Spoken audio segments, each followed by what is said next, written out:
If you have ongoing exposure to controlling people, it's a virtual certainty that you're going to experience blurry boundaries, which is why I've created the extensive online course called This Is Me, Establishing Boundaries with the Controllers in Your Life. There's a link below that will give you all of the details, and I hope that you would find it therapeutic.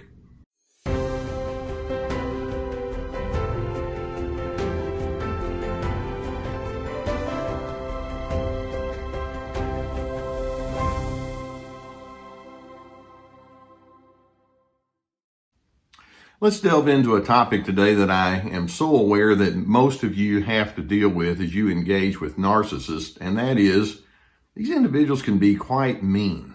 You know what I'm talking about? And I'm sure that you've been exposed to versions of their mean spirit over and over and over in so many different kinds of ways. I mean, there can be times when you have a disagreement, and instead of being able to sit down and say, hey, let's talk about how we disagree, they can come on in a highly caustic way, insulting and mocking and ridiculing. Sometimes you have to be on the receiving end of their rage and their dominance over you, and you're not allowed to say a word in reverse.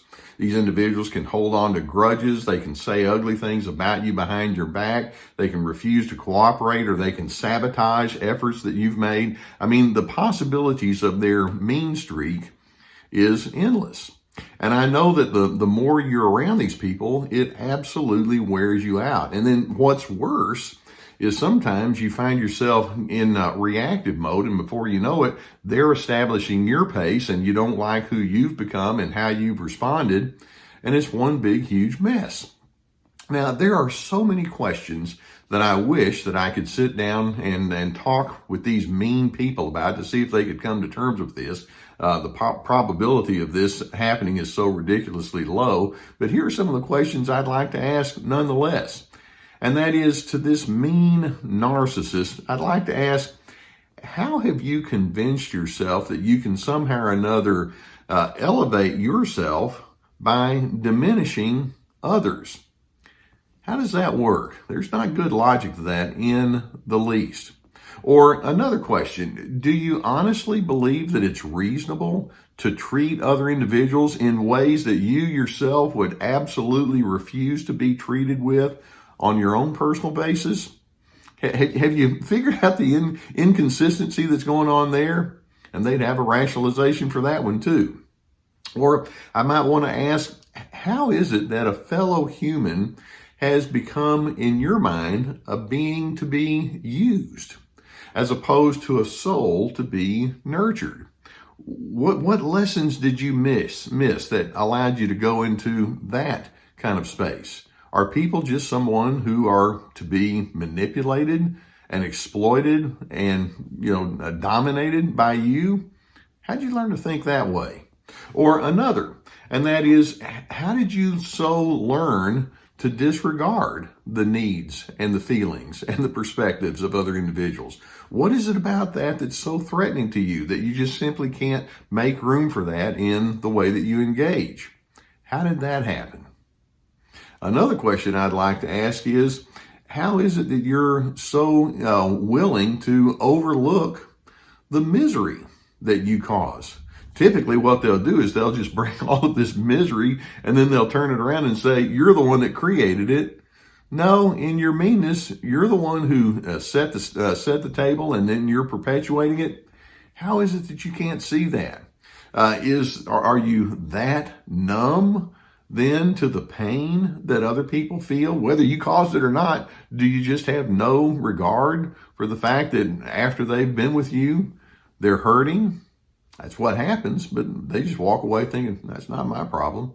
Or in your meanness, how is it that you decided that it's okay to make anger a defining feature in your personality? It has so many different forms and so many different manifestations.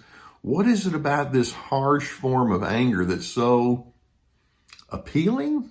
Is that the right word to you? Why do you want to keep going back to that one over and over? And frankly, mean narcissists have what I just refer to as an addiction to their own anger. They just keep going back and they have to have more and more of it.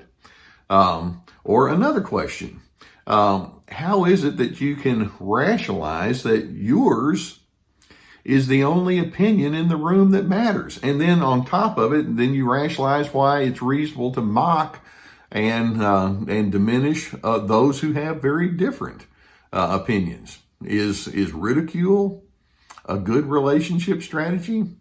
Really?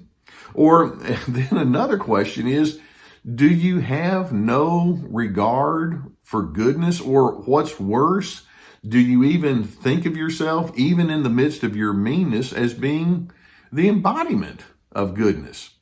How in the world have you been able to take yourself into that kind of thinking?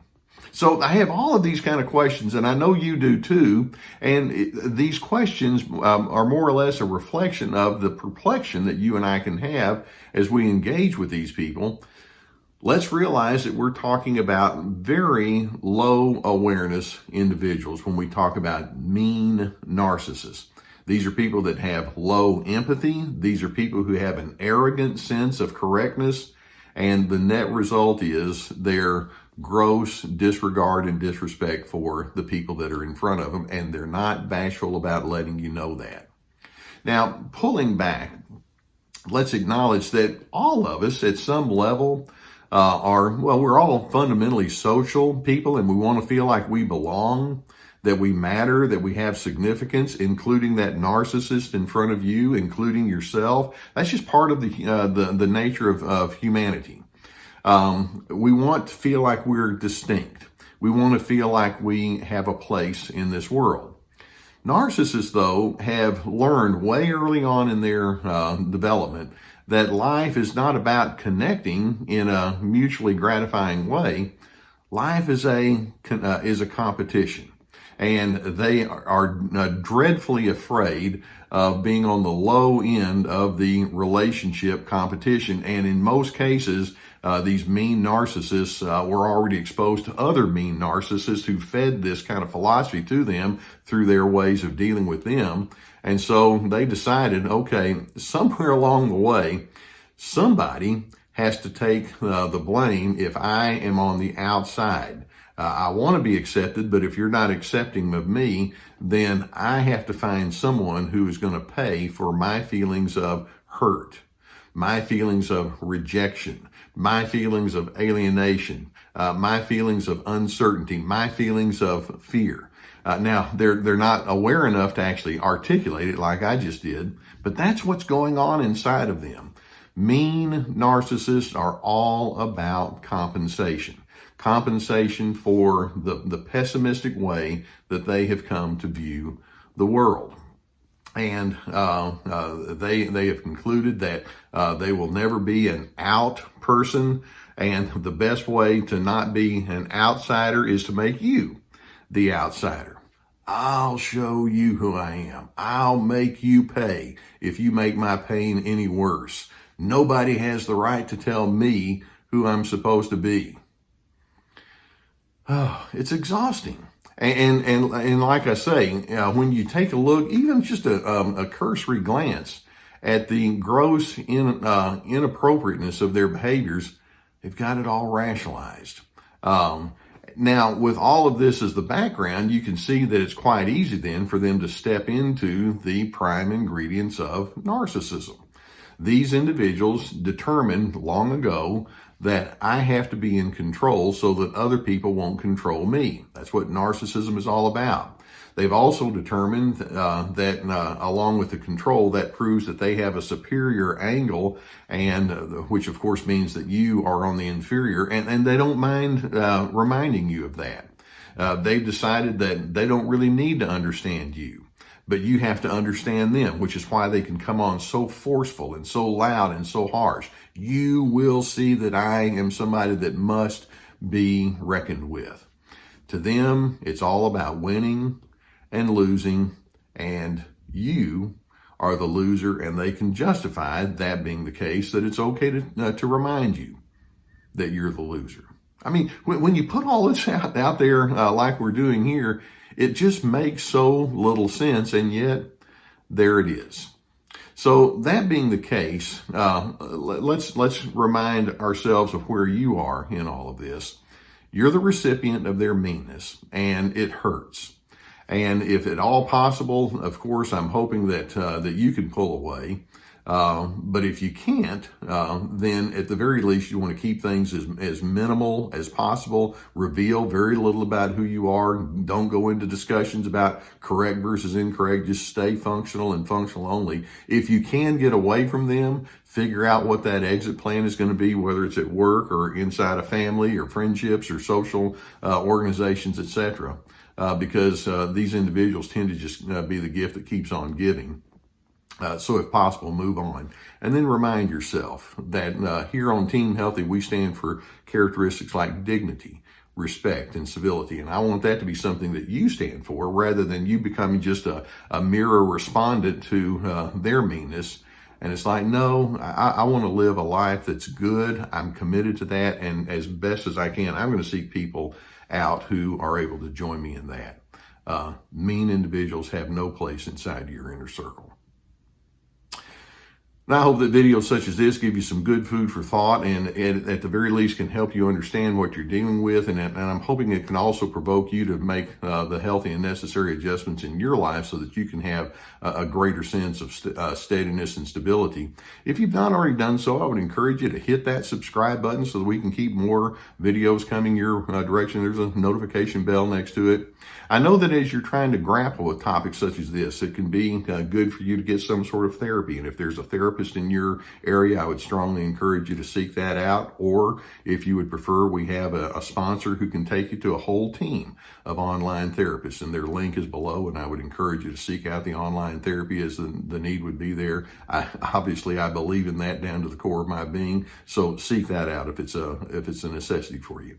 In addition, I put together courses.